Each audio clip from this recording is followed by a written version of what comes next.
Hablar de un tema actual es enormemente difícil. Hay muchas personas que, a causa de la situación que estamos viviendo, su objetivo, su conversación es «Viene el Señor». Estamos en los tiempos inmediatos a la tribulación. El Señor viene en cualquier momento. Hay señales que indican que esto es así. Realmente, la Biblia no da ninguna señal para el traslado de la Iglesia. Las señales que la Biblia tiene son para el tiempo de la tribulación y para la segunda venida del Señor. Ahora, antes de que el Señor venga a la tierra, la Biblia anuncia una crisis enorme de fe en el mundo. Ya el Señor Jesús dijo: cuando el Hijo del Hombre venga, ¿hallará fe en la tierra? No hay duda que hay dos grandes manifestaciones de lo que es la apostasía, y es el tema que yo quiero considerar con vosotros hoy. Apostasía es una palabra griega, también latina, pero una palabra griega formada por dos vocablos diferentes, una preposición apo y el término estasia, que significa juntos salir de una determinada situación. En relación con la aplicación a la fe es salirse de la fe. Por tanto, hay una enorme apostasía previa a la segunda venida de Jesucristo. De esa apostasía yo no voy a considerar, pero hay una advertencia, una separación, tal vez parcial, de la fe en los tiempos postreros, que comprende los tiempos que actualmente estamos viviendo. De la misma manera que Juan en sus escritos habla de el anticristo, con artículo el hombre que vendrá en un tiempo futuro, también habla del espíritu anticristo que ya está funcionando en el mundo de hoy. En ese sentido, lo podemos aplicar perfectamente a la cuestión de la apostasía. Habrá una apostasía enorme antes de la venida de Cristo a la tierra, pero también se va a manifestar a lo largo del tiempo una separación de la fe. Os invito a la lectura de un texto en la carta primera a Timoteo, en el capítulo 4, versículos 1 y 2. Pero el Espíritu dice claramente que en los postreros tiempos algunos apostatarán de la fe, escuchando a espíritus engañadores y a doctrinas de demonios, por la hipocresía de mentirosos que, teniendo cauterizada la conciencia, prohibirán casarse y mantendrán abstenerse de alimentos que Dios creó.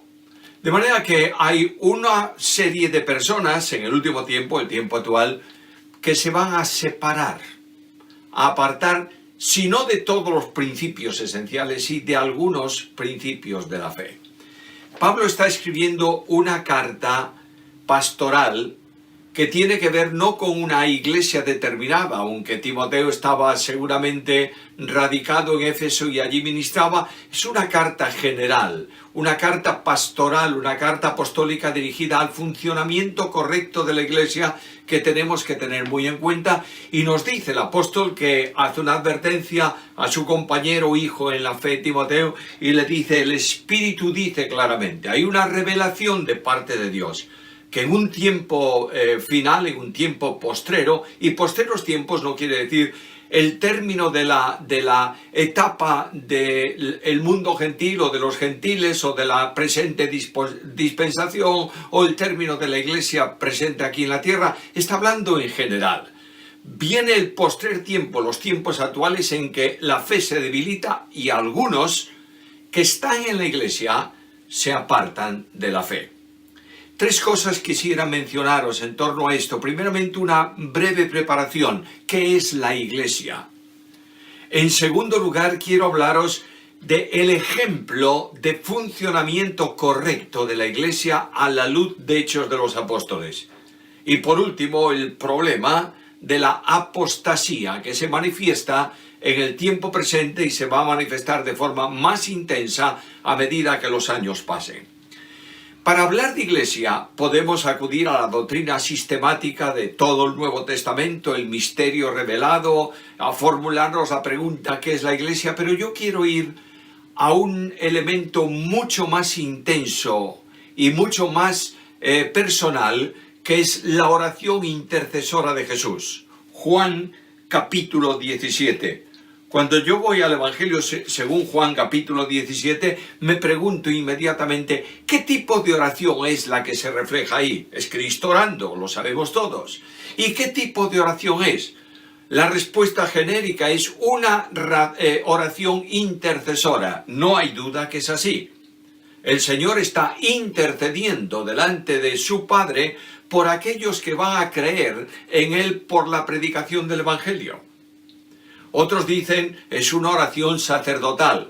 El gran sumo sacerdote por la sangre del pacto eterno ora y presenta delante del Padre todos los proyectos, los propósitos que Él tiene. ¿Es verdad? Es verdad. Pero esencialmente la oración del capítulo 17 según Juan es una oración de rendición de cuentas, en la que un siervo enviado para una misión cumple, termina el tiempo programado para ella y viene a dar cuentas al que le envió. Capítulo 17 del Evangelio según Juan, versículo 4. Yo te he glorificado en la tierra, he acabado la obra que me diste que hiciese. De manera que el siervo había sido enviado por el Padre para una misión determinada en la tierra y dice, ya la he terminado. Lo único que queda para resolver, para realizar, para completar la misión es la entrega de mi vida a la muerte en precio de rescate por muchos. E indudablemente el Señor ora a su Padre y le dice, mira Padre, de toda esta obra que me diste que hiciese, hay ya unos resultados visibles, hay unos cuantos que han creído en ti por la palabra que yo les he dado. Pero quiero ver en la proyección definitiva de esta obra muchas personas, miles de personas, que creerán en mí, serán salvas por gracia mediante la fe, por la palabra que estos que me has dado les van a predicar. Y el Señor coloca delante de su Padre una serie de deseos personales en relación con la Iglesia. Algunos dicen que la Iglesia no está en los Evangelios, que la Iglesia solo está del capítulo 2 de Hechos en adelante. Incluso hay algunos que creen que la Iglesia del capítulo 2 hasta el capítulo 6 es una Iglesia judía y después está la Iglesia gentil o la Iglesia general. Bueno, hay interpretaciones para todo, pero lo que me interesa a mí es ir a la palabra, no tanto a los intérpretes bíblicos. Y cuando voy a la palabra, me encuentro que el Señor dice a su Padre, mira Padre, va a haber un pueblo numeroso y yo quiero que haya para él, en la experiencia suya, 10 asuntos que quiero que se cumplan en ellos. En primer lugar, quiero un pueblo con vida eterna, no una vida religiosa. Y notad que el versículo 3 del capítulo 17 dice con toda claridad, esta es la vida eterna, que te conozcan a ti, el único Dios verdadero, y a Jesucristo, a quien tú has enviado. Inmediatamente de hablarle de un pueblo transformado, regenerado, e indudablemente tiene que ser así por cuanto Dios nos libra del poder del pecado y nos traslada al poder de las tinieblas y nos traslada al reino de su amado Hijo. Al reino de Dios no entra nada más que aquellos que han sido salvos por gracia mediante la fe. Cuando Cristo hablaba a Nicodemo, le decía estas palabras, si no naces de nuevo ni ves, ni entras al reino.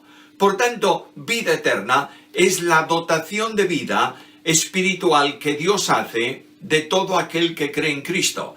El Espíritu Santo lo toma, lo coloca en Cristo y la vida eterna de Dios por medio del único mediador entre Dios y los hombres, que es Jesucristo hombre, se comunica a cada uno de los salvos. El salvo es una persona que ha sido resucitada espiritualmente. Estaba muerto en delitos y pecados y ha sido resucitado en Cristo, y con Cristo y en Cristo está sentado también en los lugares celestiales. Vida eterna, quiero un pueblo dotado de vida eterna cuya vida produzca un efecto distinto en una reproducción de mi persona, de mi forma de ser en cada uno de ellos, y que el mundo pueda ver en ellos no la teoría de la vida eterna, sino la realidad de ella. Cristo dice a su Padre: Padre, quiero un pueblo que descanse en la palabra. Y notad el versículo 8, versículo 6, perdón. He manifestado tu nombre a los hombres que del mundo me diste, tuyos eran, y me los diste. Han guardado tu palabra, versículo 8, porque las palabras que me diste les he dado. Versículo 14, yo les he dado tu palabra. Versículo 17, santifícalos en tu verdad, tu palabra es verdad. Quiero un pueblo comprometido con la palabra, que conozca la palabra, que ame la palabra, que obedezca a la palabra. Cristo dice a su Padre: Padre, quiero un pueblo santificado, separado del mundo. Notad el versículo 11, yo ya no estoy en el mundo, mas estos están en el mundo y yo voy a ti. Padre Santo, a los que me has dado, guárdalos en tu nombre para que sean uno, como así también nosotros. De manera que quiero un pueblo santo, un pueblo separado del mundo, vinculado contigo, obediente a tu palabra, en una vida distinta, que refleja la gloria de Dios y que tendrá por esa razón problemas en el mundo. Aquello que yo les dije: Padre querido, esto en el mundo tendréis aflicción, va a ser una experiencia y una realidad. Cristo le dice también a su Padre en esa oración, en el versículo 14, no son del mundo. Versículo 16, no son del mundo, como tampoco yo soy del mundo. Versículo 17, santifícalos en tu verdad. Versículo 19, que también ellos sean santificados en la verdad. Quiero un pueblo santo, que no solamente sea santo en alguna dimensión, sino totalmente separado del mundo. Y así el Señor Jesús va pidiéndole al Padre cosas y dice a su Padre: Padre, quiero un pueblo unido. Hemos tenido un pueblo vinculado a tribus a lo largo de la historia de Israel, con discordias, separaciones, conflictos. No quiero más eso. Quiero un pueblo que sea uno, con una unidad tan vital como la nuestra dentro de la Trinidad. Y el Dios de la Biblia hace un milagro portentoso, prodigioso. Hace descender la Trinidad misma a la experiencia de vida de cada uno de los creyentes. Convierte al creyente en templo del Espíritu.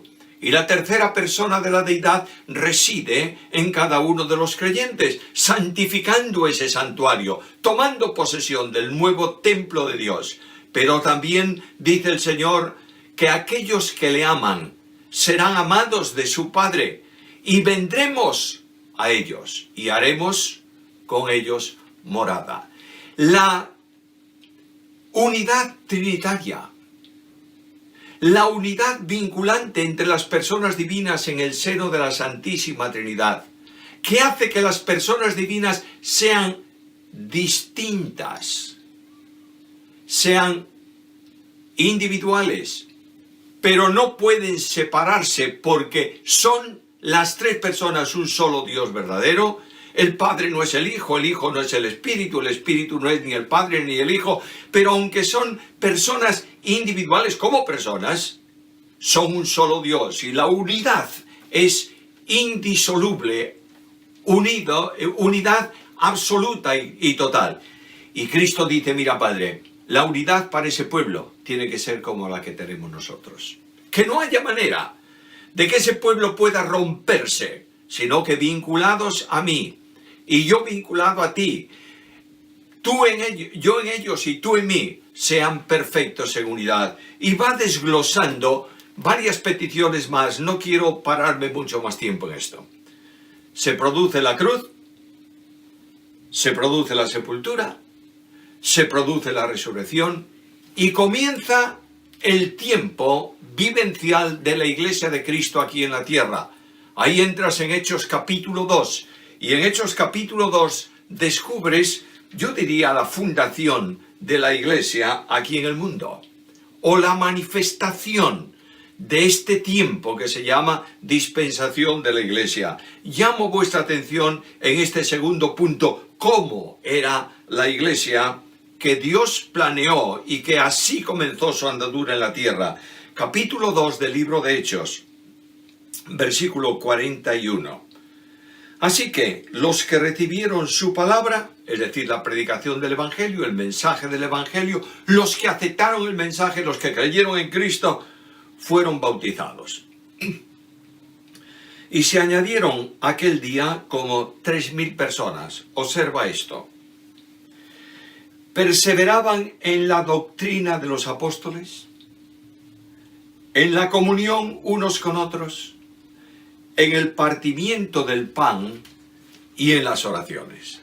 Y esta forma de vida trae un resultado, versículo 46, perseverando unánimes cada día en el templo, y partiendo el pan en las casas, comían juntos con alegría y sencillez de corazón, alabando a Dios y teniendo favor con todo el pueblo. Y el Señor añadía cada día a la iglesia los que habían de ser salvos, o tal vez mejor, los que iban siendo salvos.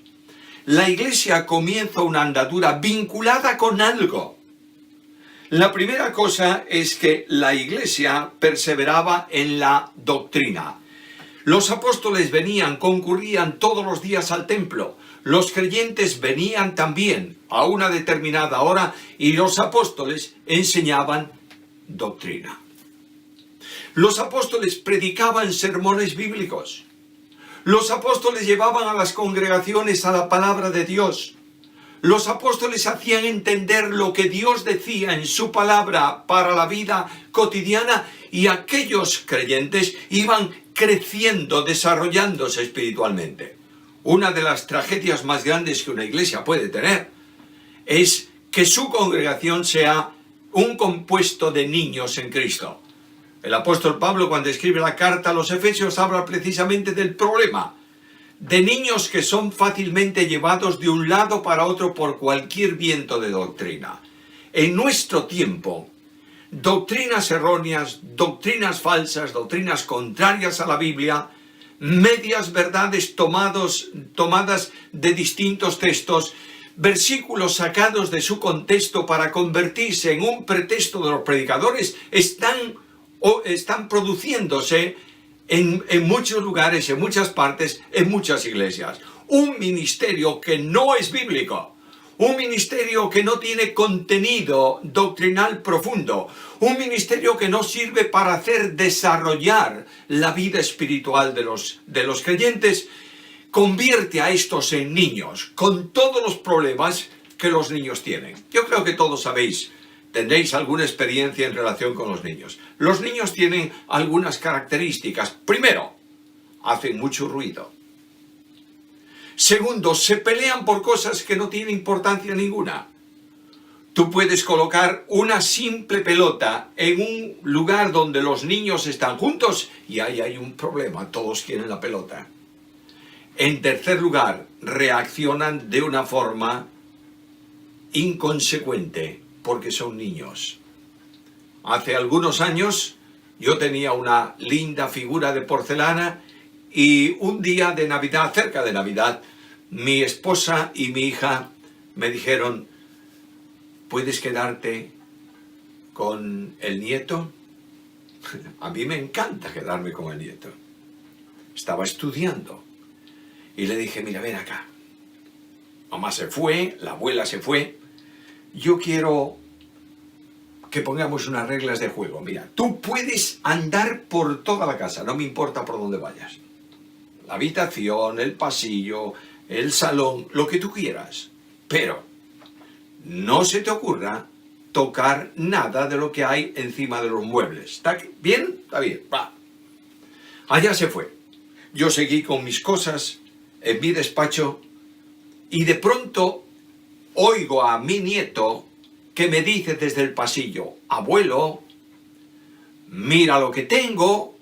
Cuando un niño te dice mira lo que tengo, sal corriendo, porque lo que tiene seguramente no es bueno que lo tenga. ¿Qué había hecho? Se había subido a una silla y había tomado esa figura de porcelana y la traía colgada de la mano. Yo tuve que tirarme a él para rescatar la figura. Y yo me pregunto, ¿por qué motivo lo hizo? Muy sencillo. Porque era un niño. Así ocurre en las iglesias. Los niños, espiritualmente hablando, hacen mucho ruido en la iglesia, es decir, protestan por todo, gritan por todo, reclaman por todo. Segundo, se pelean por cualquier cosa que no tiene interés, no tiene importancia. ¿Cuántos problemas de conflictos eclesiales se están produciendo y se han producido y se producirán no por doctrina fundamental, sino por costumbres? De manera que algunos se pelean por si debemos tocar música con instrumentos más que con piano, órgano, no sé con qué, y que si los instrumentos son carnales, y cuidado con la batería que también es carnal y eso no se puede consentir. Escúchame por favor, no hay instrumentos carnales e instrumentos espirituales, hay músicos carnales y músicos espirituales. Niños que rompen lo que no deben, porque son infantiles, que no conocen la palabra. Aquella iglesia apostólica se consolidó al principio porque perseveraban en la doctrina. Las reuniones de la iglesia no eran para cantar solo, no sé si cantaban mucho incluso. No era para disfrutar del espectáculo de un grupo que ahí adelante hace algo para atraer a toda la congregación. La reunión de la iglesia tenía como núcleo principal el estudio de la Biblia. Venimos al culto de hoy y notamos que los cultos han cambiado de una forma tremenda. El mismo formato de iglesia del edificio ha cambiado. Antes de la Reforma, en el frente del edificio había un altar. La Reforma sacó el altar, colocó un púlpito. El tiempo moderno saca el púlpito y sitúa un escenario, porque es necesario el espectáculo dominical para atraer a algunos a la iglesia. La Biblia desaparece de la congregación. En el púlpito no está presente la Biblia. La exposición de la palabra de Dios no es algo común y conocido por la iglesia. Los llamados devocionales no descansan sobre un texto o un pasaje que se quiere aplicar a la vida de la iglesia. Los temas actuales son temas llamados motivadores o motivacionales. Y naturalmente la Biblia no está en el púlpito porque nadie quiere escuchar Biblia. Escucha. No es que nadie quiera escuchar Biblia, es que nadie quiere predicar la Biblia. Perseveraban en la doctrina. Hay muchas iglesias que nunca han oído la exposición de algún libro del Antiguo Testamento. Si tú dices en público en alguna congregación Habacuc, capítulo 1, se verán con una cara extraña y alguno dirá a su compañero de banco: ¿qué dijo Habacuc? ¿Habacuc? Vamos al índice porque nunca se ha leído Habacuc. Hay congregaciones que nunca escucharon una exposición sencilla, no digo profunda, sencilla del libro de Levítico. Si tú no conoces Levítico, no puedes entender Hebreos. La Biblia se ha ido reduciendo a poquitas cosas, algo de los evangelios, un poco de la doctrina de Romanos, pero por supuesto capítulo 8, 9, 10, 11, no, eso no puede, eso es muy problemático, y así poquitas cosas más, nada del libro de Apocalipsis ni nada de esto. Hermanos queridos, toda la escritura es inspirada por Dios, por tanto la iglesia apostólica crecía porque se fortalecía en la doctrina. Segunda cosa, la comunión unos con otros. Entramos en algo que es muy controversial. Yo no quiero mantener comunión con aquel hermano porque no coincido con su forma de pensar o su forma de actuar. Escúchame, por favor. La comunión horizontal de la Iglesia es consecuencia de la comunión vertical. El apóstol Juan dice con toda claridad, nuestra comunión, es decir, la comunión de los unos con los otros, de él con los creyentes, de los creyentes con él, de los creyentes entre sí. La comunión, nuestra comunión, es verdaderamente con el Padre y con su Hijo Jesucristo.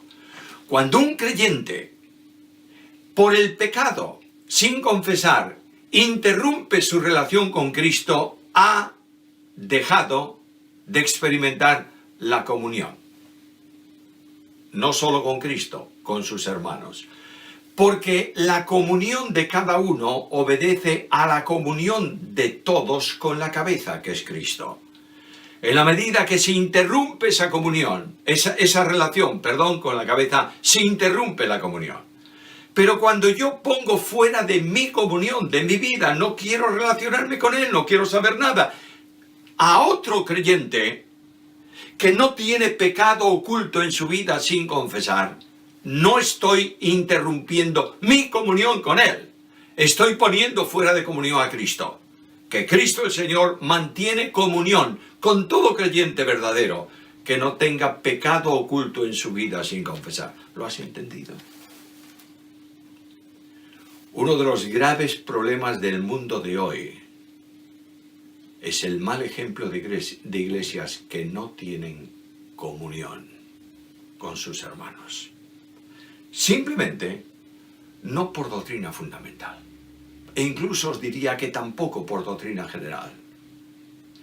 No tienen comunión porque no actúan en formas lo mismo que ellos. Otra cosa más de la Iglesia Apostólica. Perseveraban en el partimiento del pan. Es decir, perseveraban en la obediencia. Cristo Jesús, nuestro Señor, estableció dos ordenanzas para la Iglesia: partimiento del pan, bautismo. Los que creían, dice aquí el pasaje, se bautizaban. Los creyentes se reunían para partir el pan. Estaban obedeciendo el mandato de Jesús. Cristo dice, haced esto en memoria de mí hasta que venga. Indudablemente el partimiento del pan se ha distorsionado un tanto en cuanto a objetivo y a recuerdo. Algunos afirman o dicen, yo creo que es por costumbre tradicional decirlo así, que cuando venimos a partir el pan venimos para recordar la muerte del Señor. No está eso en ningún lugar de la Biblia. Cuando venimos a partir el pan venimos a proclamar, a anunciar la muerte del Señor. Indudablemente, ¿cómo no vamos a recordar la muerte de Cristo? ¿Qué corazón ingrato puede olvidarse de que el Señor ha hecho posible que los creyentes seamos uno en Él?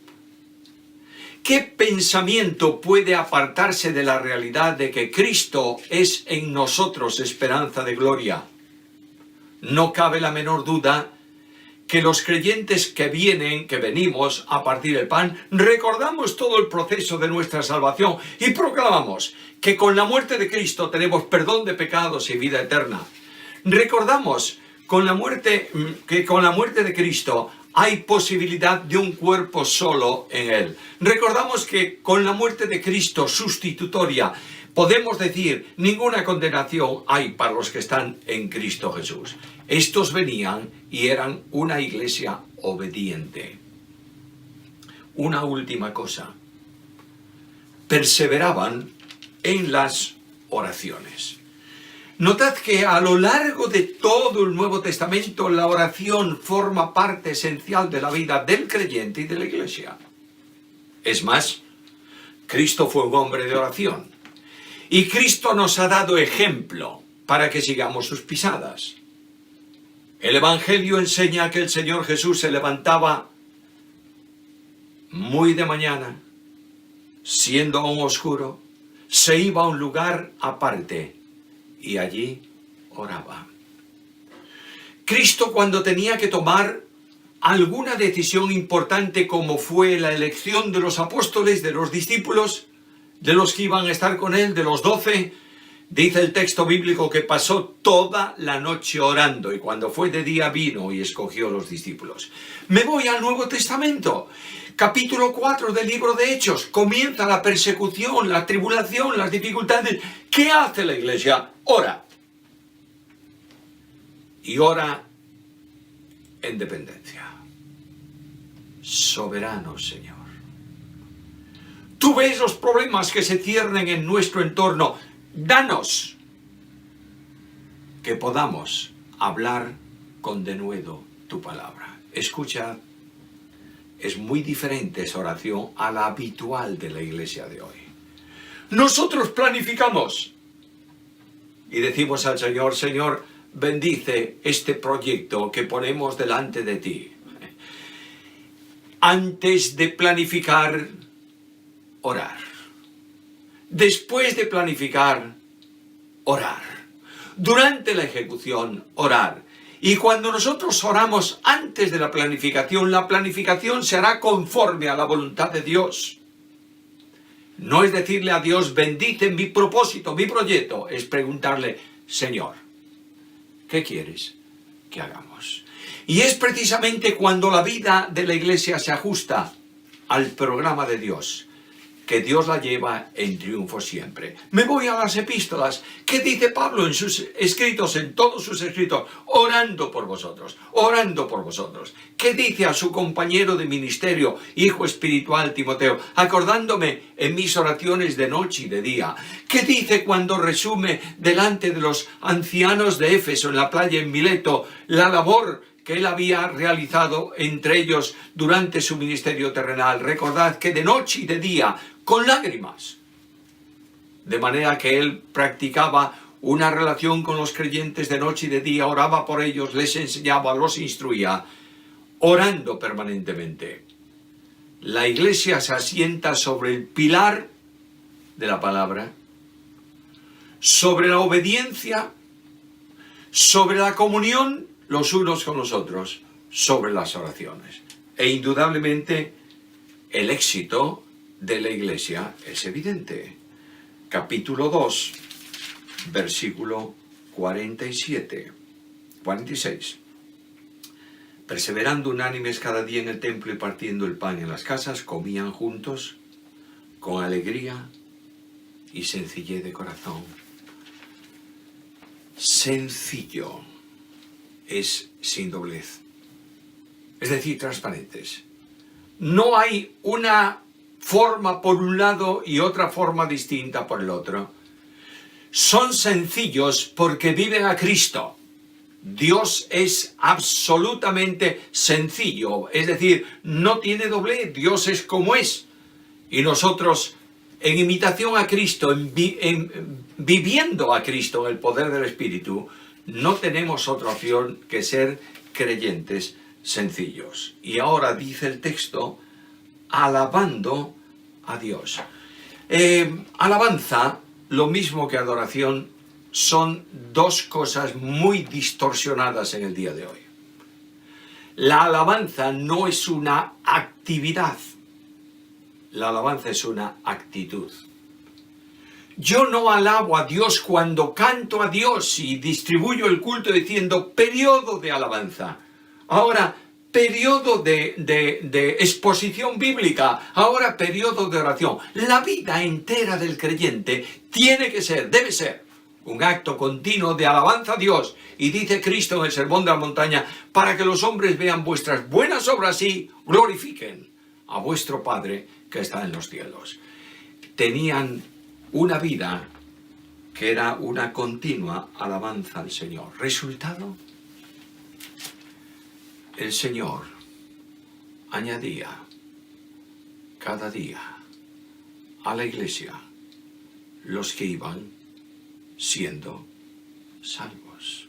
No de vez en cuando. No había conversiones ocasionalmente. Cada día. puedo deciros que yo siento una profunda tristeza cuando el domingo, en el culto principal de la iglesia, no hay personas que dicen: Señor Jesús, sálvame. Es necesario que veamos que Dios añade cada día a la iglesia los que van siendo salvos. Ahora, estas son las reglas bíblicas para la iglesia. Debo terminar presentándoos la apostasía de estas reglas bíblicas. Primeramente, nos estamos apartando de la palabra. El apóstol Pablo escribe a Timoteo, mira lo que le dice en segunda carta a Timoteo, capítulo 3. También debes saber esto, que en los postreros días vendrán tiempos peligrosos porque habrá hombres amadores de sí mismos, da ahí una serie de cosas que tendrán apariencia de piedad, pero negarán la eficacia de ella. Vuelvo a la carta primera ahora, en el capítulo 4, el Espíritu dice que vendrá tiempo en que algunos se apartarán de la fe. Retorno nuevamente a la segunda carta, en el capítulo 4, versículo 1, te encarezco delante de Dios y del Señor Jesucristo, que juzgará a los vivos y a los muertos en su manifestación y en su reino, que prediques la palabra. Hermanos queridos, la apostasía nos separa de la predicación de la palabra. La palabra tiene que estar en el núcleo esencial de la iglesia. El sermón del domingo, la reflexión de la reunión de oración, las reflexiones de los grupos en las casas, la forma natural de enseñanza a los niños tiene que descansar en la Biblia. Claro está, no podemos enseñarle a los niños la Biblia de la misma manera que se la voy a enseñar a una persona mayor. Pero lo que tengo claro es que la Biblia tiene que estar necesariamente en el núcleo esencial de la formación de la iglesia. Algo más. Muchos hoy buscan avivamientos donde no se van a producir, porque están buscando a Cristo entre los muertos. El avivamiento se produjo siempre en la historia del pueblo de Dios, en la antigua dispensación y en la actual. Se ha producido cuando el Espíritu aplicó a la vida de los creyentes la lectura y exposición de la palabra. Puedes ir a los tiempos de Nehemías y verás una gran multitud reunida ahí desde el alba hasta el mediodía. ¿Para qué? Bueno, para cantar. Vamos a cantar. Se reunió para oír la palabra. Y el Espíritu aplicó a ellos esa palabra de manera que había lágrimas de arrepentimiento porque habían entendido lo que Dios quería decir. Cuando nosotros invertimos los valores de las cosas, caemos en una apostasía bíblica. Para algunas congregaciones es esencial la alabanza, el cántico, porque entienden que alabanza es actividad y no actitud. No podemos permitir que el director de alabanza de la iglesia se enfade porque le hemos suprimido un cántico que tenía preparado. Entonces lo que tenemos que suprimir cuando por alguna razón el culto se ha extendido un poco al principio es parte del sermón y decimos al predicador: por favor, limítate a un tiempo un poco más breve que el que te han asignado. Escúchame, por favor. El culto eclesial no es para que nosotros hablemos a Dios, es para que Él nos hable a nosotros. La alabanza es el resultado de la palabra de Dios en la respuesta del pueblo. La adoración es cuando nosotros sabemos quién es Dios y nos rendimos en su presencia. Predica la Biblia. Es necesario retornarnos de la apostasía espiritual de la palabra y enseñar la Biblia, promover la lectura anual de la Biblia en las congregaciones, enseñarle a los padres a que utilicen tiempo para compartir Biblia con los hijos, darle a los jóvenes de nuestras iglesias Biblia en la dimensión en que pueden hacerla. Tengamos un programa de enseñanza de la Biblia para dar toda la Biblia al conocimiento general de la iglesia en un determinado periodo de tiempo. No hacer eso es apostatar de lo que Dios ha establecido para la iglesia. Segunda cosa en que estamos alejándonos de lo establecido por Dios. Comunión los unos con los otros. Ya hablé bastante de esto antes, solamente mencionar algo. Nosotros, a veces, en la experiencia de nuestras iglesias, estamos rompiendo la comunión con otros por asuntos que no tienen la más mínima importancia. Si el vestido, si la música, si la forma del partimiento del pan, si el culto tiene que ser a una determinada hora u otra, si los grupos en las casas no son bíblicos, y cuestiones como estas impiden una correcta relación que es expresión visible de la comunión. No hay nada más triste para mí que ver congregaciones, permitidme es decir de esta manera, no de distintos grupos denominacionales, que eso es también otro problema, sino del mismo grupo denominacional, cruzarse la calle y no saludarse. Pueden tener la exposición bíblica más profunda y el culto mejor organizado. Lo que están haciendo es pecado. Y si no tienes comunión con tus hermanos, no tienes comunión con Cristo. Una cosa es la colaboración.